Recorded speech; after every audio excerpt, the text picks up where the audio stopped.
قال إنما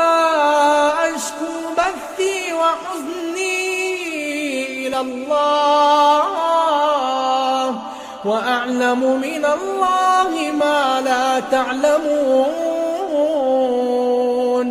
يا بني يذهبوا فتحسسوا من يوسف وأخيه ولا تيأسوا من روح الله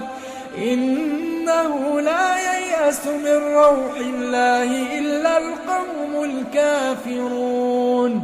فلما دخلوا عليه قالوا يا أيها العزيز مسنا وأهلنا الضر وجئنا ببضاعة مزجاة فأوف لنا الكيل وتصدق علينا إن الله يجزي المتصدقين